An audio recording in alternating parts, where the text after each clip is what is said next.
Hello viewers and welcome to another episode of the President's Diary. In this edition, we will bring you highlights of the President's visit to the Russian Federation, where he joined over 60 African leaders in business, politics and development at the Russian resort city of Sochi. What this visit means for the Gambia, we'll expand on that later on in the program. We'll also bring you the President's surprise visit to the Gambia Ports Authority and its affiliate institutions to see firsthand the daily operational challenges and progress at the institution. President Barrow also met with various development partners, including top diplomats from the United Nations. Also coming up are many other engagements of the President in the last month. My name is Mfalli Fadera, and my co-presenter is Zainab Fall. Thank you, viewers, and welcome to another edition of the President's Diary. In October, His Excellency President Adama Barrow led a high-level government delegation to the Russian Federation to attend the first ever Russia-Africa Summit in the resort city of Sochi. The summit was called to strengthen bilateral and commercial ties between Africa and Russia. President Barrow joined more than 60 African heads of state and government and other leaders in business, development, and politics. In his address to the first plenary session of the summit, President Barrow laid out a detailed presentation of the investment opportunities that exist in the Gambia. In the Gambia, we have investment opportunities that bode well for this forum. Our National Development Plan has among its strategic priorities modernizing our agriculture and fisheries sectors for sustained economic growth, food and nutritional security and poverty reduction. The summit, which was convened for the first time, provided an opportunity for more than 60 African leaders in business, politics and development and their Russian counterparts to engage each other with the hope of expanding the political and trade ties between the two parties. Top managers of almost 2,000 Russian and foreign companies took part in this high-level summit. Among other development and investment priorities, the President invited Russian and foreign investors to take advantage of the Gambia's year-round sunlight to explore and invest in renewable energy.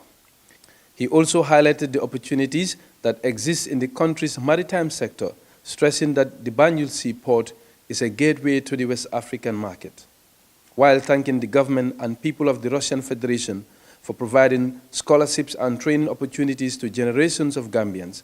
President Barrow expressed commitment to deepen cooperation and pave new grounds for a more robust bilateral partnership between the Gambia and Russia.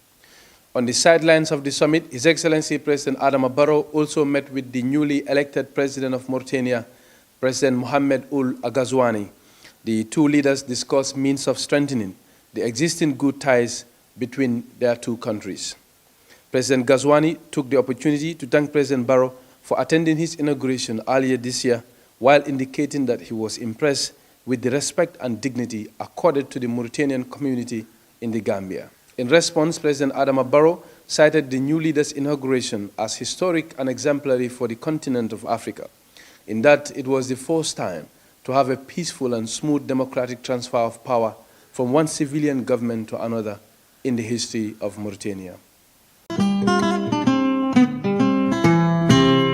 In an unannounced visit to the Gambia Ports Authority on the 17th of October, President Adama Barrow was informed that the business at the port has grown from the projected 7% in 2016 to 20% in 2019. The seaport is Gambia's most important and valuable asset and employs thousands, both formally and informally. Its location on the Atlantic coast in West Africa makes it even more strategic and convenient for businesses, both in and outside of the country, to ship in goods for domestic trade or re-exportation to sub-regional markets. With the right enabling policy environment created by the Barrow government since 2017, the volume of business transactions has nearly tripled, leading to cargo ships waiting in line to dock for 8 days. People have been giving me information, the managing director, the minister, technicians, and other people. And I say, no, I have to take time and go and see for myself. I've got first-hand information about the ports. We see that there are a lot of challenges.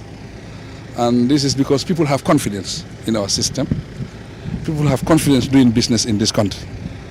Because the port, we are expecting the port to grow by 7%. It have grown by 20%. So that have put a lot of pressure on the port management and government to see how best we should come together, put our heads together, have innovative ideas, how best we can remedy the situation. Because if people have confidence, you should match that confidence so that you can maintain them. I think it's a blessing for Gambia that everybody is coming to Gambia, and we need to maintain that. How do we do that? We have to expand the port.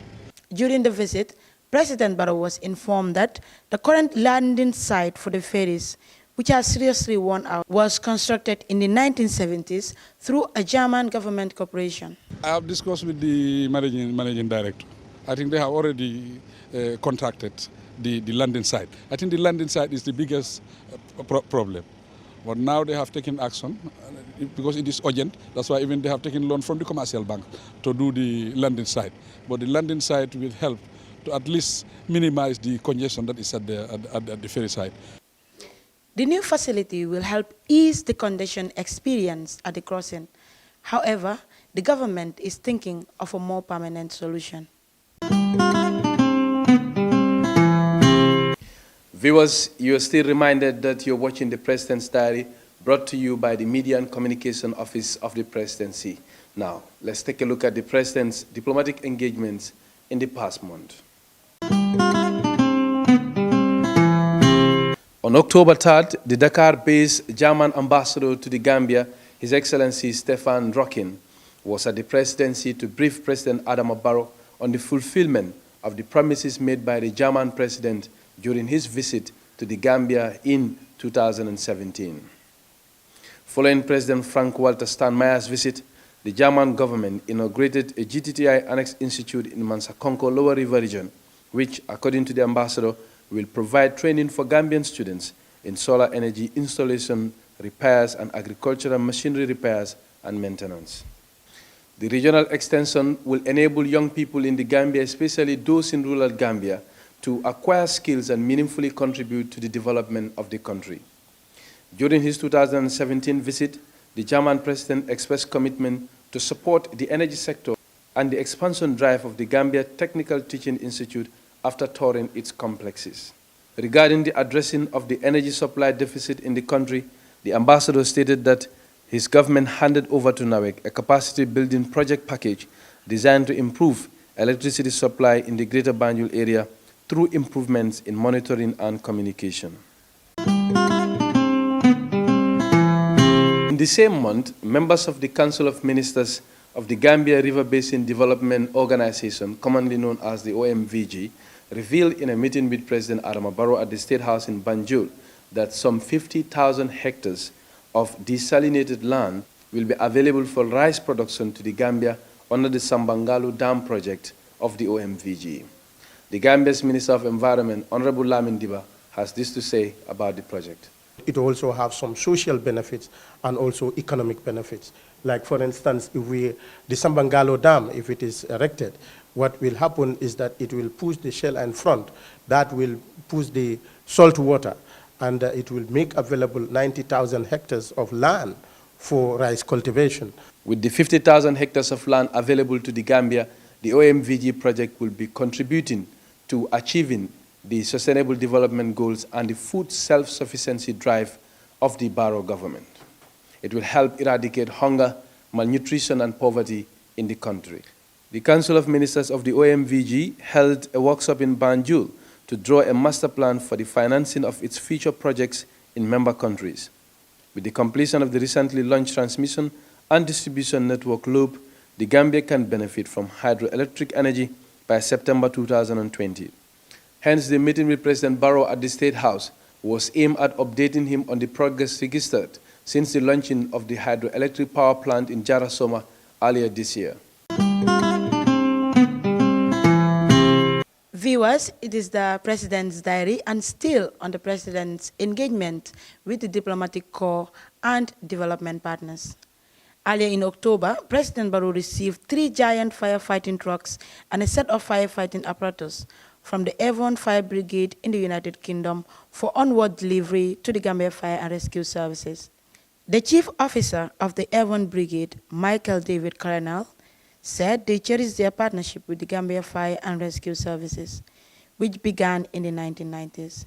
He expressed commitment to continue supporting and growing the relationship for the mutual benefit of both services. We're honoured and privileged to be able to have the partnership in the first place, and we continue to support. The Deputy Chief Fire Officer of the Gambia Fire and Rescue Services, Lamin Sanyang, expressed gratitude on behalf of the service for the assistance, stating that this is not the first of its kind. We, as Gambia Fire and Rescue Services, do receive even manuals. Our training manuals, the practical training, the equipments are all from Avon. And it's based on this partnership, we are able to get them. Otherwise, a fire engine fully equipped like this one, we cannot purchase, you cannot buy it. You cannot buy it. So it's because of the partnership, we are able to get them, and honestly, we are proud of it. On October 9th, President Adama Barrow received the UN Assistant Secretary Karim Khan at the State House in Banjul. The UN diplomat was in the Gambia to give a keynote address at the Ahmadiyya Africa Peace Conference convened by the Jamaat in Banjul. He was led to the presidency by the Amir of the Gambia Jamaat, Baba F. Trawale. Peace is exceptionally important. You know, if you don't have peace, you have hunger. If you don't have peace, you have no sleep. If you don't have peace, you have chaos. So Islam repeatedly talks about do not cause disorder in the world. Peace, Islam means peace. So peace is, of course, required here in the Gambia. You're in a state of transition into a more vibrant democracy. We have the lead counsel of the Truth and Reconciliation Commission here. So the building blocks are there. The richest treasure of the continent of Africa and the Gambia are your people.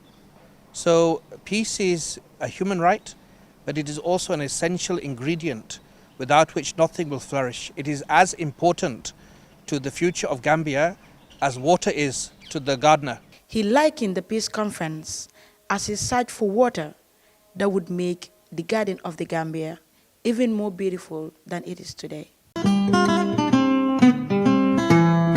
Still in October, Mr. Eamon Gilmore, European Union Special Representative for Human Rights, paid a courtesy call on His Excellency President Adama Barrow at the State House in Banjul.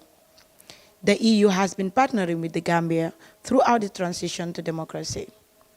Special Representative Gilmore was led to the presidency by the EU ambassador to the Gambia.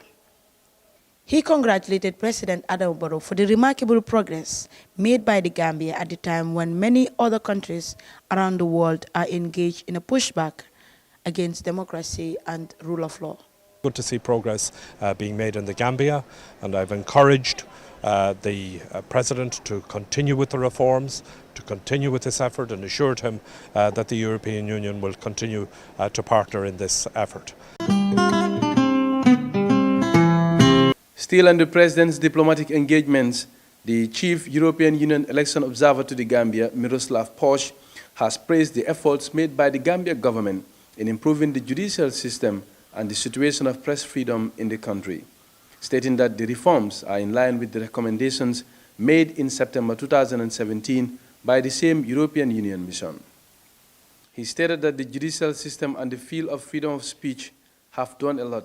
Miroslav Posch, who made the remarks following an audience with President Adama Barrow at the State House in Banjul, said his team is in the country to follow up on the recommendations that came out of the EU Electoral Observer Report of 2017. According to him, the recommendations address pertinent political and civic issues that will be instrumental for the next election cycle in 2021, such as women participation in elections, campaign financing, the roles of the civil service and the media, among others. The EU envoy expressed hope that the ongoing constitutional reform process will take into account some of the other recommendations that are highlighted in the September 2017 report. A very open discussion with Mr. President, Excellency President. We discussed very in much detailed proposal or preparations of the new constitution. We mentioned some of our recommendations concerning women participation or voters registration in the country, and we stated that we are fully committed to the Gambia and Gambian people in this very transitional period. We are very satisfied with the Gambia's ongoing reform processes. These were the words of Dr. Ibn Chambers, the chief of the United Nations in West Africa and the Sahel, following a closed-door discussion he held with President Barrow at the State House in Banjul. We leave Gambia today very satisfied that the commitment is there on the part of government, on the part of the Gambian people, to move ahead with these reforms. The UN Special Envoy also briefed the President on the consultations the team had had with different stakeholders, like political parties, civil society organizations, and development partners, all of whom, he said, underscored the importance of moving forward with the reform processes currently underway in the country. He went further to explain that the 2016 elections ushered in a new era in the Gambia, which saw the various reform programs like the Constitutional Review Commission, the Truth, Reconciliation and Reparations Commission, and the Security Sector Reform Agenda enjoy strong support from the Gambian people. We remain engaged, we remain committed, and so on occasion like this, we like to reiterate that the Gambian people, the government and Mr. President can continue to rely on the UN and on the international community, which is still ready and willing to accompany Gambia through all these reforms. Viewers, before we wrap this episode of the President's Diary, let's take a look at a summary of activities while on the field by our media officer, Sana Kamara. Having spent a week going around in the rural Gambia and meeting these farmers in their fields gives a high sense of hope that the future of agriculture in the Gambia is very bright. Especially taking into consideration the recent intervention of government by providing farm machineries in the form of tractors, power tillers, threshers, planters, milling machines. This has made the farmers upbeat again from the past experience of the past 2 decades, when they had very little hope of what tomorrow's season is going to be like. And then also you can see that the government intervention plan is taking shape down on the ground, not only talking about it in the office. There are very practical evidence of government intervention in the area of food security. For example, in Sapo, we found the Chinese agricultural team there that have already begun 2 months of preparation in producing high-yield hybrid rice for the Gambia, and they're going to train thousands of farmers. That is going to expand agricultural production from Bikamba to Saruja to Sapo, all the way to Jaharipaga and Linyaminas. And also in the UR, the intervention of agriculture in trying to revive agricultural model farming centers, mixed farming centers, as well as reviving irrigation productions, will mean that farmers don't have to rely on rain-fed agriculture alone, but also to do year-round production. And I think these are very good things for agricultural attainment goals of the NDP. Agriculture is the backbone of the Gambia's economy. It employs over 70% of the population, and it serves as the main source of food and cash income for most rural families. Yet, majority of the households live below the poverty line. For the government of the Gambia, agriculture sector's transformation is strongly linked to achieving the goals of the National Development Plan. Women farmers dominate and continue to excel in both rice and vegetable production. To address this phenomenon, our young, able-bodied population must engage in agribusiness and other related fields of production. If it is only when agriculture becomes a business venture that we can feed ourselves and even export to other countries in line with our National Development Plan. In shaping the new Gambia agenda, the government has developed a second generation of National Agricultural Investment Plan. This plan emphasizes agricultural transformation through mechanization for greater productivity. This government has galvanized, come up with an investment by February, over $150 million investment for the agricultural sector. That was not seen in the past 10 years. If you look at all the projects in agriculture for the past 7 to 10 years, it's not up to the investment that is coming in the next 4 months. The Gambia is rich in both freshwater and arable land. It has favorable natural conditions for development of modern agriculture. It is in this vein that the government of the Gambia is pursuing programs which include mechanization for crop enhancement, revitalization of cooperative strategies, value chain activities, and livestock management. Ngamili masin surjane efewo mako masin minto. Ye mano ninga mano nga sene jang mo masin ni ka mano mintu pour ka nka akika man kese ko ti musol mi ala ka bata non turo la wol ka da. So o masin fana be mburjane.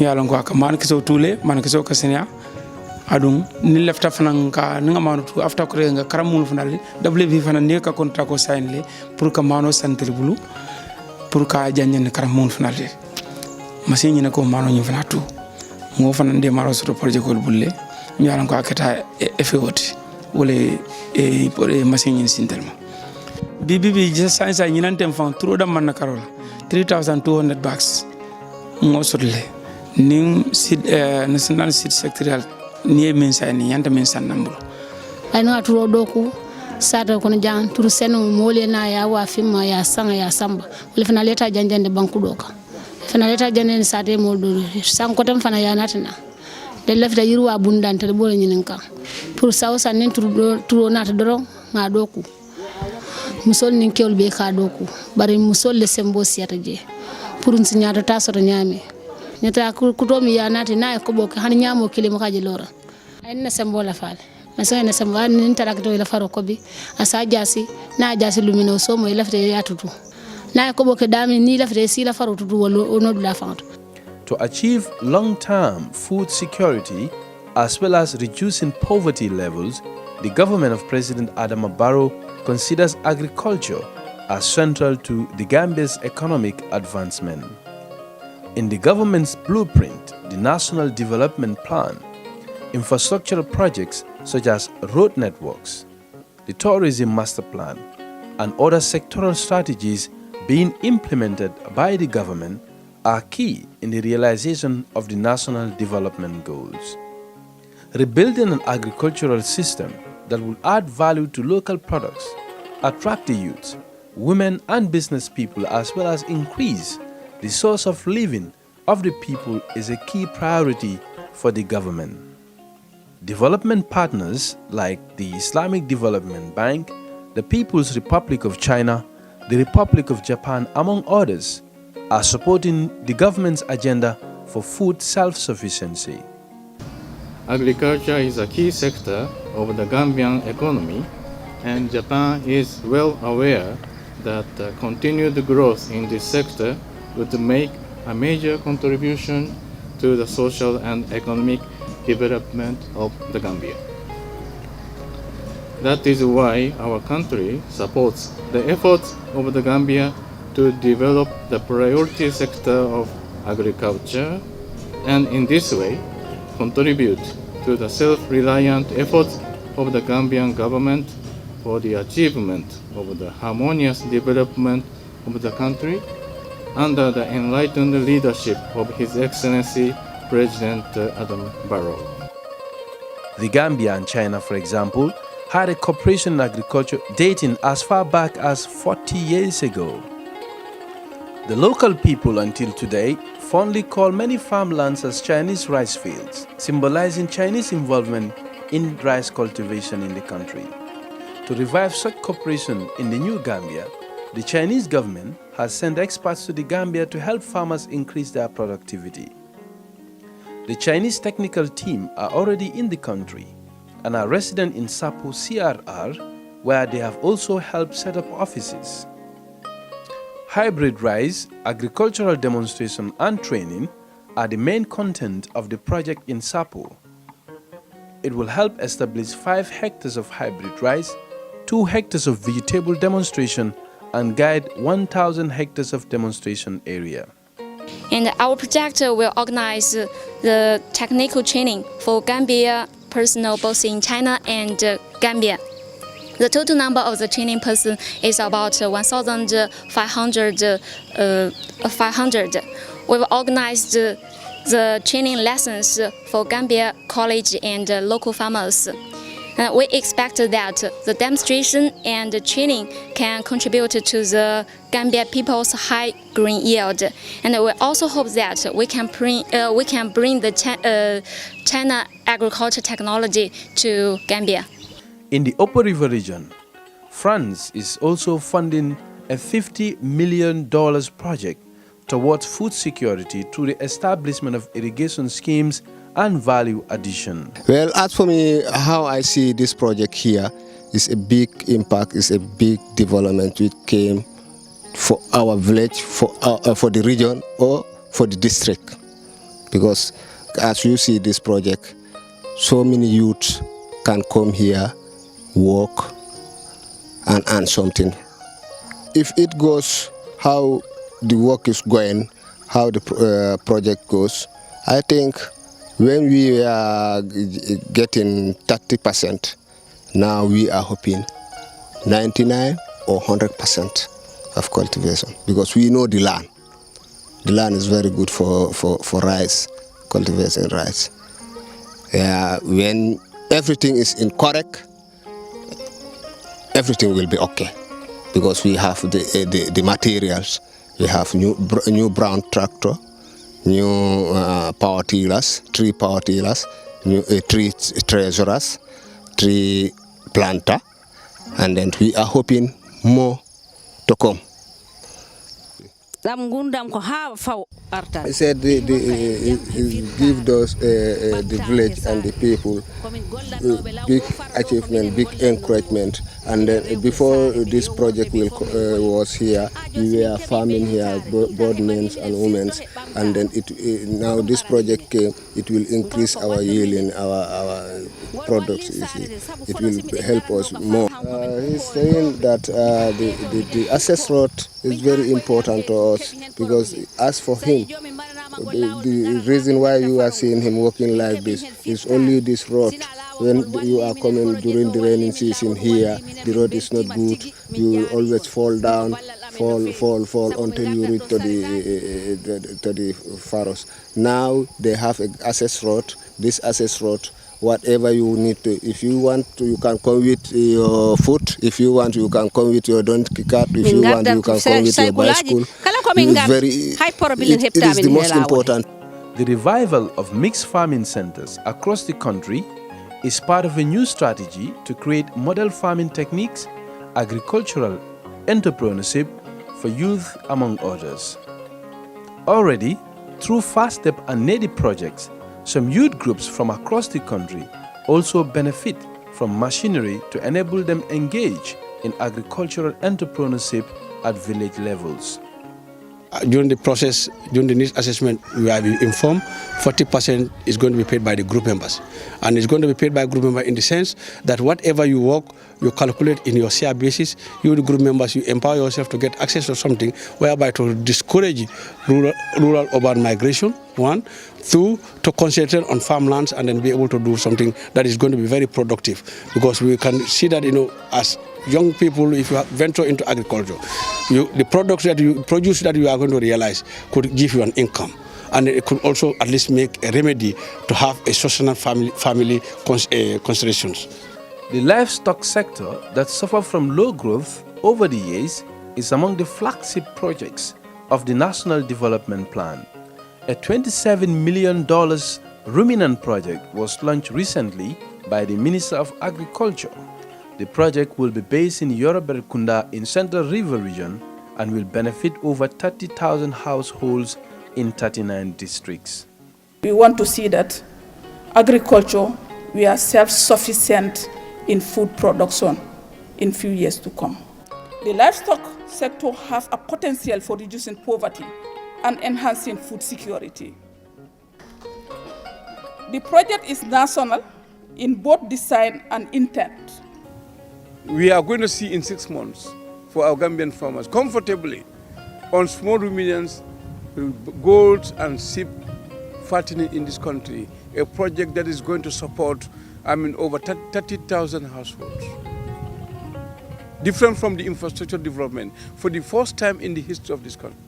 So the NDP and Barrow government impact in agriculture is fully yet to be realized in year 1, because that is the mobilization of resources. In year 2 is gingering, those resources to materialize them. In year 3 is fully getting them on board.